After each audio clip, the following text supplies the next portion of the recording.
Assalamualaikum warahmatullahi wabarakatuh. Alhamdulillah wassalatu wassalamu ala Rasulillah wa ala alihi wa sahbihi wa mawala. Asyhadu an la ilaha illallah wa asyhadu anna Muhammadan abduhu wa rasuluh. Allahumma salli wa sallim wa barik ala abdika wa rasulika Muhammadin wa ala alihi wa sahbihi wa tabi'ina ila yaumiddin. Amma ba'd. Qala Allah ta'ala a'udzu billahi minasy syaithanir rajim. Dzalika wa man 'aqaba bimithli ma 'uqiba bihi thumma bughiya 'alaihi la yansurannahu Allah innallaha la'afuwun ghafur. Dzalika bi Allaha yulijul laila fin nahar wa yulijun nahara fil lail wa annallaha sami'un basir. Dzalika bi anna Allaha huwal haqq wa anna ma yad'una min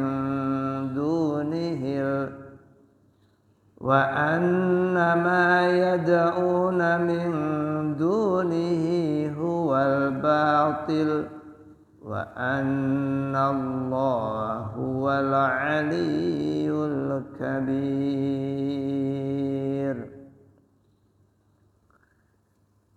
Kita barusan membacakan ayat 60, 61 dan 62. Kita bacakan dulu terjemahannya. Demikianlah, dan barang siapa membalas seimbang dengan kedzaliman, penganiayaan yang pernah dia derita, kemudian dia dizalimi lagi, pasti Allah akan menolongnya. Sungguh Allah Maha Pemaaf, Maha Pengampun. Demikianlah, karena Allah kuasa memasukkan malam ke dalam siang dan memasukkan siang ke dalam malam. Dan sungguh Allah Maha mendengar, Maha melihat. Demikianlah kebesaran Allah, karena Allah dialah Tuhan yang hak, dan apa saja yang mereka seru selain Dia itulah yang batil, dan sungguh Allah dialah yang maha tinggi, maha besar. Demikian itulah ayat 60 sampai 63. Mari sekarang kita pelajari. Allah berfirman, "Dzalika," demikian itulah, waman, dan siapapun, aqaba, yang membalas, bimitsli ma uqiba bih, sepadan dengan penderitaan yang dia terima, summa bughiya alaihi la yansurannahullah, kemudian ia terzalimi kembali, maka Allah akan menolongnya. Para jamaah sekalian, ayat ini memberitahukan kepada kita semua bahwa perbuatan zalim itu tidak bisa dibiarkan. Itu jelas. Bahwa setiap orang tidak boleh menzalimi sesamanya. Tidak dibiarkan kedzaliman itu merajalela. Iya.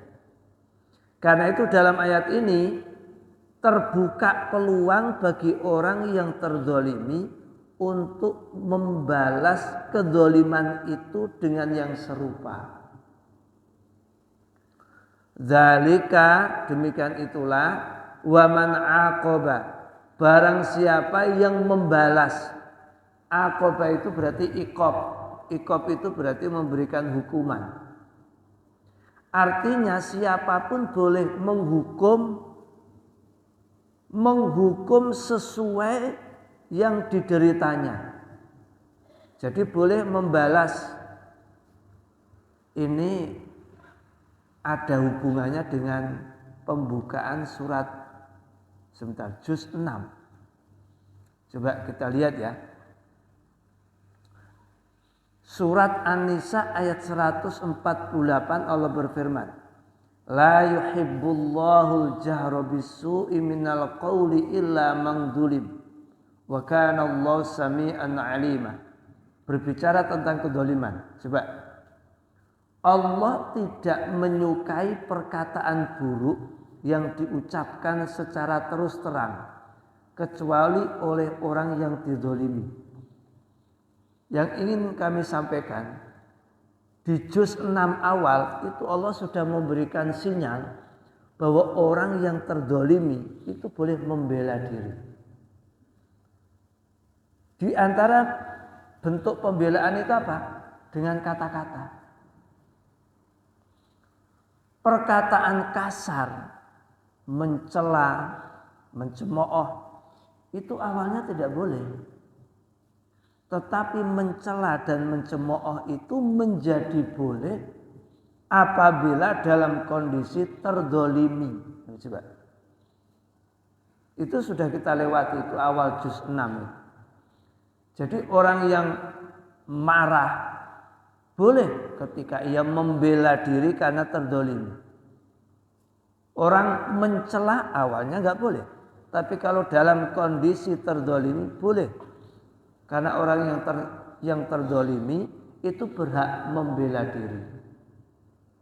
Nah, kalau dalam awal juz 6 itu orang yang terzalimi diperkenankan untuk membela diri secara lisan, maka dalam surat Al-Hajj ayat 60 ini orang yang terzalimi boleh membela diri dengan membalas. Dengan membalas boleh. Asal balasan itu seimbang. Asal balasan itu seimbang. Ini menjadi menarik lagi ketika nanti kita hubungkan dengan kisos. Al-Qad ya ayyuhalladzina amanu kutiba alaikumul qisasu fil, itu juz berapa? Juz 2. Nah, coba kita lihat juz 2. Nah, ini ketemu juz 2 178. Ya ayyuhalladzina amanu kutiba alaikumul qisasu fil qatla al-hurru bil hurri wal 'abdu bil 'abdi wal untha bil untha. Di dalam Islam ada hukum qisas. Ada hukum qisas. Nanti di dalam ayat yang lain itu disebutkan bahkan pembalasan itu harus seimbang. Kalau tangan ya tangan, kalau kaki ya kaki, kalau hidung ya hidung, begitu. Artinya apa? Islam mengatur sistem keadilan. Jadi keadilan itu dijunjung tinggi. Dan ada punishment, ada hukuman bagi siapapun yang melakukan kejahatan. Nah, salah satu bentuk di ayat ini, kejahatan itu manakala bisa diadili, harus pelakunya dihukum dengan yang seimbang dengan kejahatannya. Nah, ini kalau dalam dunia peradilan khususnya itu gimana itu Pak Solihin itu?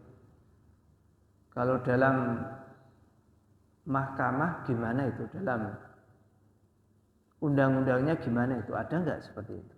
Nah, tapi bahwa di dalam Islam diatur. Jadi orang yang terdolimi boleh membela dalam bentuk ucapan dan dalam bentuk tindakan. Dibenarkan untuk membela itu. Apalagi di dalam ayat yang lain disebutkan wa jazaa'u sayyi'atin sayyi'atun mithluha. Balasan keburukan adalah keburukan yang serupa. Nah itu. Dzalika wa man 'aqaba bimithli ma 'uqiba bih. Siapa yang membalas secara seimbang, ibaratnya dicetot, dia nyetot, nah gitu. Itu diperbolehkan.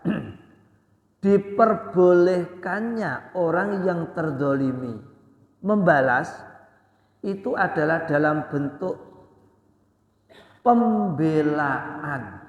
Jadi awalnya sama dengan begini ya. Di dalam Islam menyerang itu enggak boleh. Tapi kalau sudah diserang boleh membalas. Nah, boleh membalas. Maka dalam salah satu buku yang kami tulis itu teori peperangan di dalam Islam itu bersifat defensif, bukan ofensif.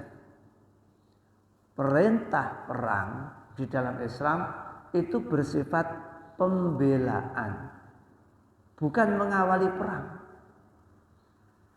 Itu kami terangkan di situ. Bukan ofensif, tetapi defensif. Ketika ada musuh menyerang, kita lawan. Bukan kita mencari musuh dengan peperangan, tidak. Nah itu.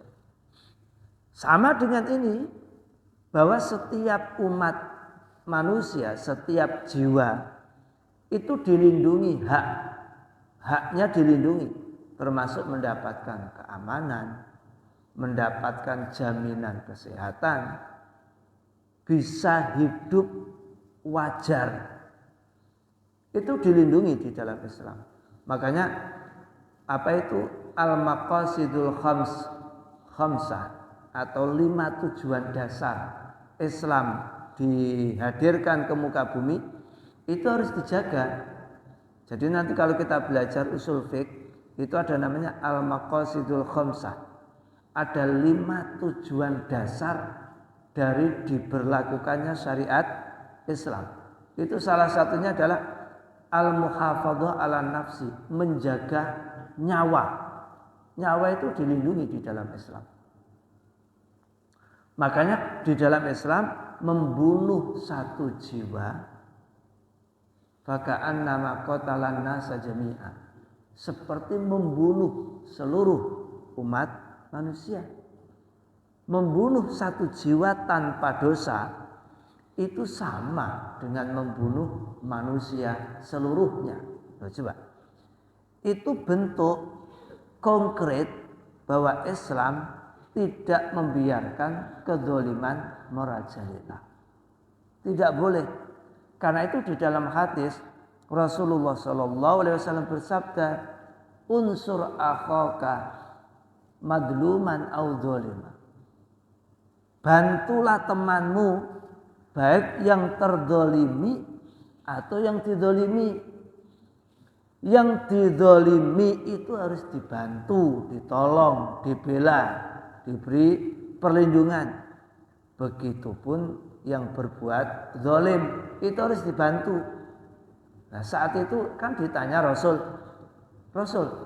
kalau kami membantu orang yang terdolimi, kita mah sudah paham bagaimana membantu orang yang berbuat zalim. Kata Nabi, hindarkan pelaku itu sehingga tidak berbuat zalim. Disitulah ada hukum preventif. Ada hukum preventif. Artinya hukum antisipasi. Sehingga orang zalim dicegah jangan sampai berbuat zalim. Pelaku kejahatan dicegah jangan sampai membuat kesalahan. Pelaku kedzaliman dicegah, jangan sampai melakukan pendzaliman. Mencegah, tindakan preventif itu ada di dalam Islam. Bahkan tindakan preventif itu lebih utama daripada tindakan kuratif. Mencegah orang untuk tidak berbuat dosa itu jauh lebih penting daripada menghukum orang berbuat dosa. Karena itu kita ada amar ma'ruf, memerintah orang berbuat baik, dan juga ada nahi mungkar, mencegah orang agar tidak berbuat kemungkaran. Itu arahnya ke sana. Kita kembali ke ayat ini. Zalika wa man 'aqaba bimithli ma 'uqiba bi. Jadi ayat ini ayat sekaligus menjadi argumen, menjadi landasan bahwa Islam melindungi orang yang terzalimi. Dan keadilan itu sesuatu yang pasti. Artinya tegak, harus betul-betul ditegakkan. Itu namanya keadilan. Karena kedzaliman itu lawan kata keadilan. Orang yang berlaku adil tidak berlaku zalim. Sebaliknya, orang yang berlaku zalim berarti melanggar nilai-nilai keadilan. Zalika wa man 'aqaba bimithli ma 'uqiba bih. Jadi kami ulangi bahwa Islam melindungi hak asasi manusia. Termasuk tadi itu. Nah ini coba kalau kita kembangkan ya, yang ada di juz 6 tadi itu. La yuhibbullahu al-jahra bis-su'i minal qawli illa man zulim. Orang yang dizalimi itu dibenarkan untuk membela diri dengan mengucapkan kata-kata yang keras. Itu mencela, menghardik boleh kalau dalam posisi terzalimi. Coba kita kembangkan ayat itu. Kita kembangkan. Di dalam hadis itu disebutkan bahwa orang yang punya hutang dan dia mampu membayar tapi mempersulit pembayaran. Mempersulit pembayaran itu nek basa Jawa ne nglibet kaya dene welut. Nglibet kaya dene welut. Dicekel ndase ucul, dicekel buntute ra kenek. Sepurane Bu, hari ini enggak bisa, besok lah besok. Besok menghilang. Dia punya kemampuan untuk membayar.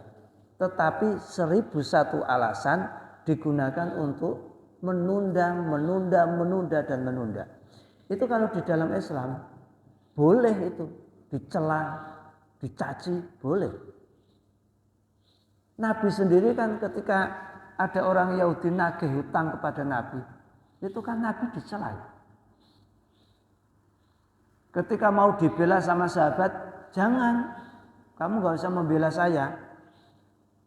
Berhak mereka mencela. Karena itu orang yang meninggal dunia masih memiliki hutang.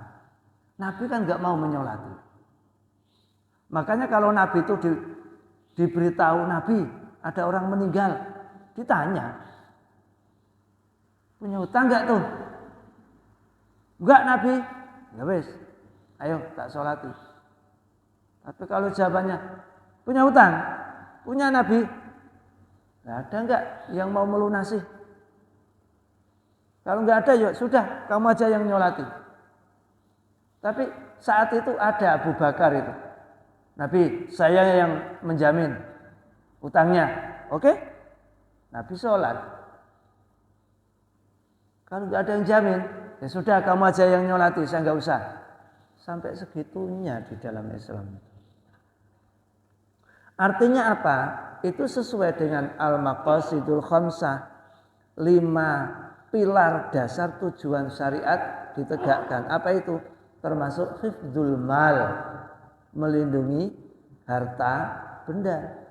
Jadi jiwa, harta dilindungi di dalam Islam. Tidak boleh diambil sembarangan dan macam ragamnya. Apalagi kemudian menggusur tanah, merobohkan rumah. Nah, itu bahaya itu. Makanya sebagai ending semua itu Nabi menjamin doa orang yang terdolimi. Orang yang terdolimi kalau berdoa, wah itu pintu langit terbuka cepat itu. Nah, itu sampai ke sana arahnya. Jadi hati-hatilah kita jangan sampai mendolimi orang lain.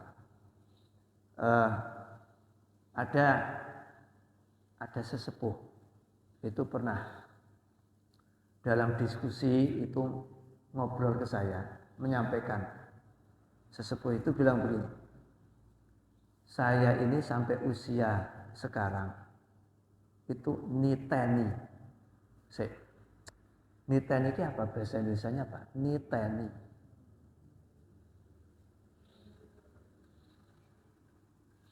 Niteni itu apa? Bahasa Indonesianya apa? Aku kini niteni. Bahasa Indonesianya apa? Tolong bantu saya. Mengamati, oke. Niteni. Katanya, aku niteni, saya mengamati. Orang-orang yang mengambil hak orang lain secara tidak benar. Itu endingnya nggak baik, su'ul khotimah, kata sesepuh itu. Nah, sesepuh itu mengatakan begitu kepada kami ketika dalam perjalanan, jalanan itu pada rusak, jalanan itu rusak semua. Akhirnya dia nyinggung salah satu orang, salah satu profesi yang saya cermati banyak mengantarkan orang su'ul khotimah itu kontraktor. Proyek-proyekan itu kalau membangun jalan kan biasanya nggak mungkin, rugi itu nggak mungkin. Entah bagaimana caranya mendapatkan keuntungan. Nah, masalahnya mendapatkan keuntungan tetapi dengan mengurangi hak aspal dan macam ragamnya. Sehingga setiap orang yang naik mobil, naik motor, pejalan dan macam ragamnya, kalau merasakan jalan nggak berkualitas, itu kan gremeng. Apa gremeng bahasa Indonesia? Gremeng. Menggerutu. Nah, menggerutunya setiap orang yang melewati jalan itu penyebab orang itu su'ul khotimah. Sebentar. Kalau saya sudah batuk begini tandanya nggak boleh lama-lama. Wa qur rabbil warham wa anta arhamur rahimin.